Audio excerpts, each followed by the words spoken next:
8h33 agora. Eu quero convidar você para refletir, para pensar um pouco comigo numa temática que nós escolhemos para falar essa noite. O tema é a casa que o pródigo não deixou, ou a casa que o filho pródigo nunca deixou. O texto que serve de base para nossa reflexão de hoje está em Lucas capítulo 15. Vamos ler apenas os versos 11 ao 13. Lucas capítulo 15, de 11 a 13.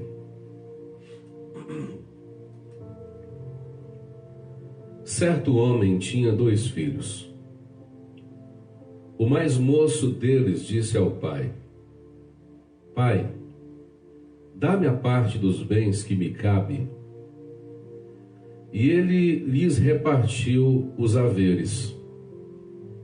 Passados não muitos dias, o filho mais moço, ajuntando tudo o que era seu, partiu para uma terra distante e lá dissipou todos os seus bens, vivendo dissolutamente. Senhor, nós estamos diante de uma palavra muito forte e poderosa, e o que nós te pedimos é que faça essa palavra chegar até nós de maneira transformadora, de maneira que as nossas vidas tomem rumos que sejam coerentes, que coadunem com a tua vontade. É o nosso pedido, em nome de Jesus. Amém. Bem, o texto escrito por Lucas refletem as palavras de Jesus em um dado momento, em que ele, falando do amor de Deus, e nessa parábola e em uma outra parábola, aproveitando também para fazer paralelos em relação ao povo hebreu, ele vai utilizar-se desse elemento aqui, que é uma figura de linguagem, para poder expressar a grandeza desse amor divino, que pode, guardadas as devidas proporções, ser comparado ao puro e verdadeiro amor de um pai.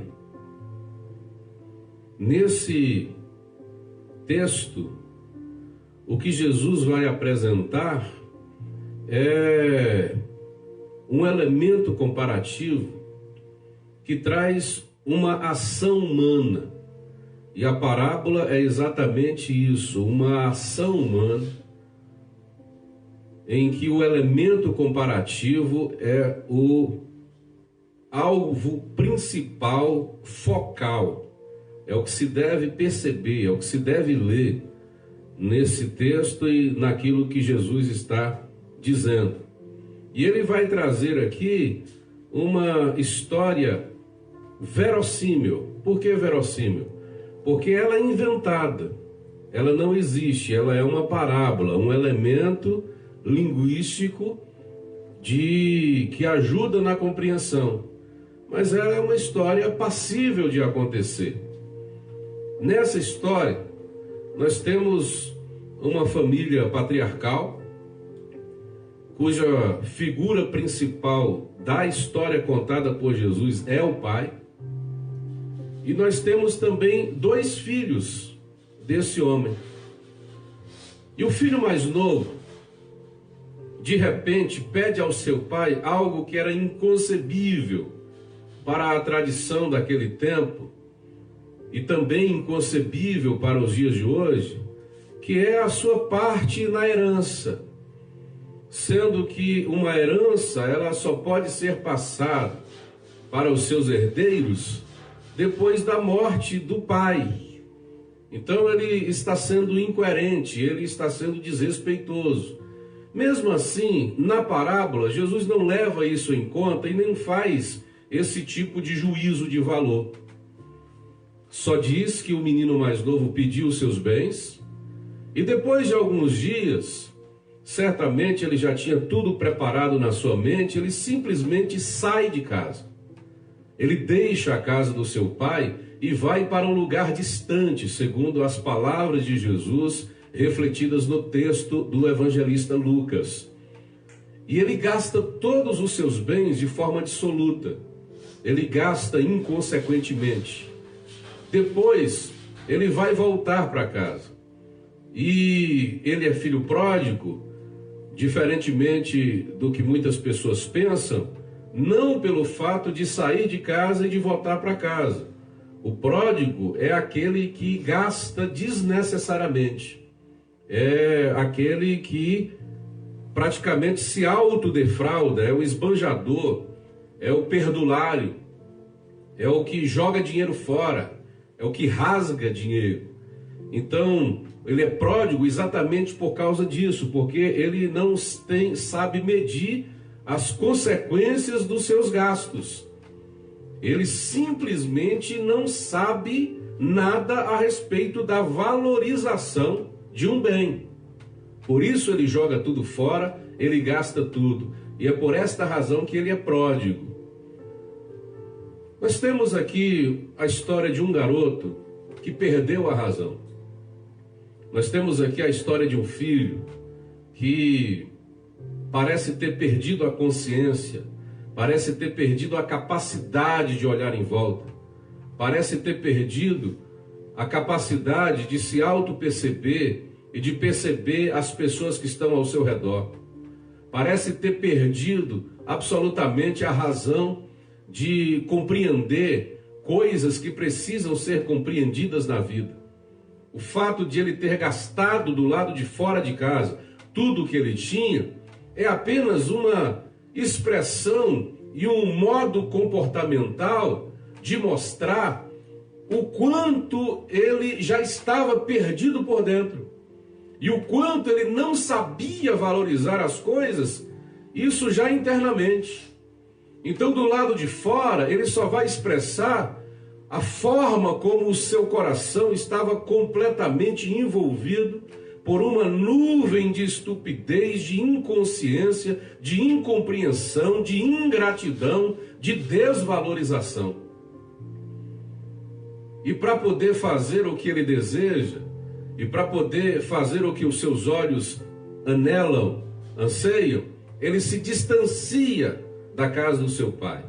Então a decisão de fugir da casa do pai é a decisão de quebrar todos os vínculos, é a decisão de quebrar todas as alianças, é a decisão de não ter mais no seu corpo, ou ao seu redor, ou se fazendo presente em sua vida, nada que lembre a casa do pai. Por isso que ele vai para um lugar distante.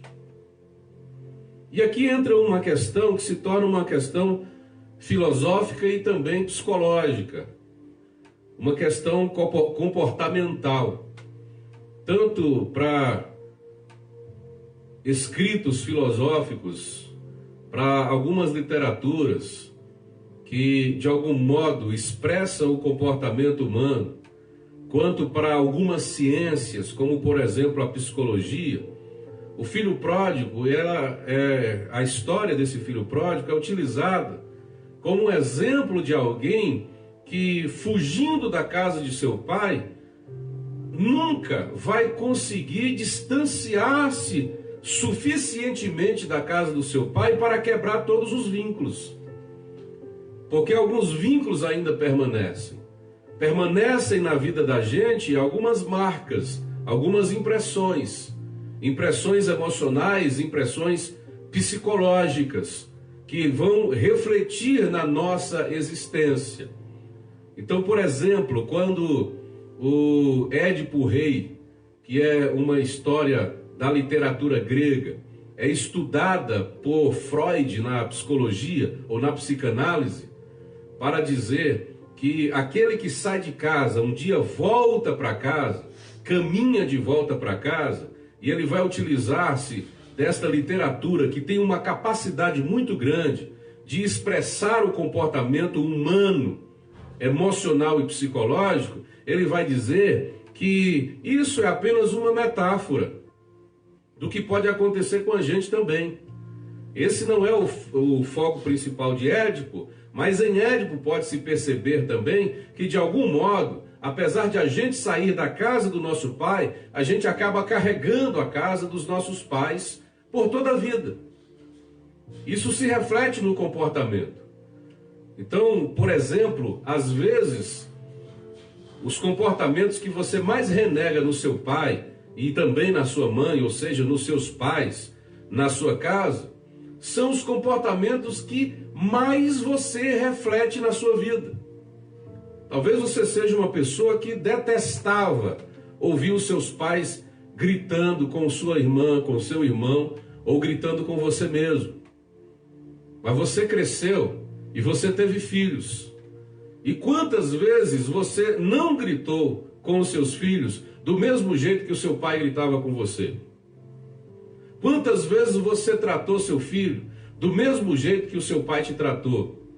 E você não gostava que seu pai te tratava daquela forma, mas hoje você reflete esse mesmo comportamento na sua vida de forma inconsciente, porque as marcas, as impressões psicológicas e emocionais que o seu pai deixou em você acabam se refletindo no seu comportamento, acabam se refletindo na sua vida. Tem um outro livro da literatura, e esse é um livro da literatura brasileira, é muito controverso, né, por causa do tema que ele vai abordar aqui. O livro chama-se Lavoura Arcaica, de um escritor chamado Raduan Nassar, e ele faz uma crítica muito pesada mesmo às questões ligadas à religiosidade. Ele é muito crítico, ele é muito duro, mas o livro é de um interesse literário muito grande no mundo inteiro, por conta não apenas da sua linguagem. É um livro que começa e termina sem nenhuma pontuação, praticamente. É um livro que não tem ponto parágrafo, ele continua, é uma coisa estranha e doida, é uma história continuada o tempo inteiro, e que carrega, além de uma linguagem bastante rebuscada, também a história de uma pessoa. E a história dessa pessoa, ela vai ser espelhada na história do filho pródigo da parábola de Jesus. É a história de um jovem chamado André, que repudia a forma como seu pai lhe trata e trata os seus irmãos e trata a sua mãe. E ele vai, em um momento da sua vida, fugir de casa. Ele vai desaparecer de sua casa. Só que ele percebe que na sua própria forma de se comportar na vida, ele vai refletir comportamentos do seu pai, comportamentos que ele negava, que ele odiava no seu pai. E chega um tempo que ele vai também voltar para sua casa. E ele, nesse livro, vai utilizar-se de uma expressão que é utilizada em um outro livro literário, que é a seguinte: estamos indo sempre para casa. Ou seja, apesar de às vezes a gente estar fugindo da nossa casa, às vezes a gente está sempre voltando para a nossa casa, porque de verdade a gente nunca deixa a casa do pai. A gente carrega alguns elementos da casa paterna na nossa existência, na nossa vida. Às vezes a gente carrega na nossa vida elementos negativos da casa do pai, mas às vezes a gente também carrega para a vida muitos elementos positivos da casa do nosso pai, muitos bons comportamentos. E aí entra a questão de como o pai deve se comportar dentro da sua casa, diante da sua família, na rua, e ser uma pessoa que seja um exemplo para os seus filhos. Porque, como diz o provérbio, como diz o ditado, As palavras, elas podem até, de alguma forma, convencer, mas é o exemplo que arrasta. E há, muitas vezes, um grande abismo entre aquilo que a gente diz e aquilo que a gente faz. Há muitas vezes um grande abismo entre o nosso discurso e a nossa ação. Então, quando a gente fala uma coisa, quando a gente prega uma coisa, quando a gente discursa uma coisa, e a nossa ação, o nosso comportamento, o nosso modo de existir, não coaduna, não combina, não converge, não concorda com aquilo que a gente diz, então a gente age ou fala hipocritamente, de forma hipócrita na nossa vida. E os nossos filhos vão perceber isso. Então, às vezes você encontra, quando você vai procurar uma imagem de pai e filho, por exemplo, você vai encontrar um pai colocando um pé em cima de uma escada para amarrar o cadarço do sapato, e sem perceber, ele vai ver o filho do lado dele, que imitando o comportamento do pai, também levanta o seu pezinho e coloca em cima da escada para mexer no sapato. Às vezes aquela criança de 2 anos ou de 3 anos não tem consciência ainda do que está fazendo, mas ela já está imitando, repetindo o comportamento do pai. Mais do que as palavras, o filho vai observar o jeito como o pai age, o jeito como o pai faz, a forma como o pai fala, porque o pai, para o filho, vai se tornar um referencial na sua vida. Então, assim, às vezes você não percebe, você não tem consciência de algumas coisas e não tem lembrança de algumas coisas que aconteceram na sua vida, na relação sua com seu pai. Mas tantas vezes você se pega fazendo o que seu pai fazia, falando o que seu pai falava, agindo como seu pai agia. E eu tenho memórias maravilhosas do meu pai. E uma das mais belas memórias que eu tenho dele é de quase todas as tardes, quando ele voltava direto do trabalho para casa, e ele trabalhava de gari, ele achava muitos livros no lixo, e ele amava ler, principalmente livros de cowboy, né? Aquelas histórias do faroeste, do Texas. A minha imagem que marcou era dele sentado no canto da casa, lendo o livro. E foi aquilo que marcou a minha vida. E o fato dele me dar alguns gibis, da Turma da Mônica, naquela época, eu amava o Chico Bento, me fez ter paixão pela leitura. E são marcas que nunca vão deixar, porque por mais que você tente, às vezes, se distanciar da casa do teu pai, a casa do teu pai caminha com você na vida. Mas mesmo assim, queridos, mesmo quando a gente carrega marcas emocionais e psicológicas dos nossos pais, é possível, de alguma forma, tentar negar isso. É possível, de alguma forma, tentar se desvincular das alianças que você tem emocionalmente e psicologicamente com a sua casa. Muitas pessoas conseguem, de alguma forma, com muito esforço, superar, por exemplo, alguns exemplos, algumas marcas negativas que os seus pais deixaram na sua vida e que foram fortes marcas. Algumas pessoas conseguem. E nós temos também um outro exemplo na literatura brasileira de um autor que eu gosto muito, é o Guimarães Rosa. No livro dele chamado As Primeiras Histórias, ele tem vários contos, né? E um desses contos, chamado A Terceira Margem do Rio, é um conto extraordinário, é o que eu mais gosto e é o que eu estudei muito tempo na minha vida, tentando compreender algumas nuances, não só linguísticas, mas o que estava querendo ser dito ali. E Guimarães é muito misterioso naquilo que ele escreve, mas mesmo assim você consegue compreender alguns lances. E A Terceira Margem do Rio é a história de um pai que do nada decide deixar a sua casa, deixar a sua família e morar dentro de uma canoa que ele mandou fabricar dentro do rio, fabricar para que ele fosse morar no rio. Só que ele mora no rio, mas ele está sempre ali perto, navegando ali por perto, e o seu filho mais velho, que é o cara que vai contar a história, tem de algum modo uma ligação muito forte com esse pai. E a história que ele conta é uma história muito interessante, extraordinária, que já foi estudada também, inclusive, na filosofia, na psicologia, em várias ciências do comportamento humano. Mas no final da história, ou seja, durante toda a história, o filho quer assumir o lugar do pai. Ele parece que tem uma dívida com aquele pai. Ele quer assumir aquele lugar do pai. E ele quer estar fazendo o que o pai faz, ele acha que o pai já não tem mais força para fazer.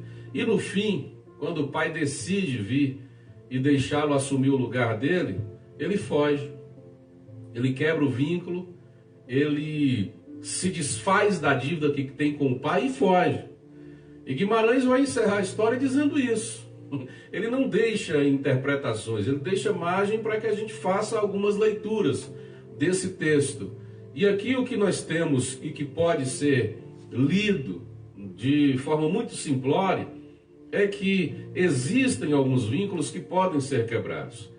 Eu vejo tanta gente com dívida com os seus pais, porque às vezes o pai sonhava para essa pessoa uma coisa e essa pessoa não foi aquilo que o pai sonhava. Ou talvez esse filho não tenha se dedicado tanto ao seu pai como gostaria de ter dedicado toda a vida. E aí se sente em dívida. Só que tem coisas que não pertencem a você, pertencem ao seu pai. São mistérios e ministérios e obrigações que não são suas, são dele. E que ele assumiu e que ele fez. Você tem uma vida também individual. Você tem sonhos pessoais. Então é possível quebrar alguns vínculos que às vezes a gente tem naquela sensação de que existe uma dívida com o pai, mas que é uma dívida desnecessária, porque a escolha do pai não te obriga a trilhar o mesmo caminho que o pai trilhou.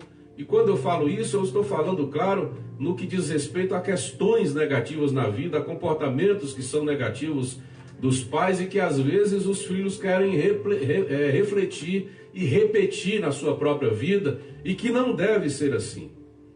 Então há vínculos emocionais e psicológicos que podem ser quebrados. Agora tem, no caso do filho pródigo, uma casa que por mais esforço que ele faça, ele nunca vai deixar. Tem uma casa que o filho pródigo é incapaz de deixar. E essa casa é o coração do seu pai. Ele nunca vai deixar o coração do seu pai. Porque o coração do pai, do filho pródigo aqui, é um coração encharcado de amor. É uma porta que não se fecha. O filho vai embora. Ele vai embora da casa do pai, mas ele não vai embora do coração do pai. O filho, quando diz, eu vou voltar para comer, para me alimentar, vou me fazer de empregado do meu pai, porque pelo menos assim eu tenho o que comer, mostra que apesar de ele estar retomando a sua razão, ele ainda não conhecia o amor do pai em relação a ele, o grande amor do pai.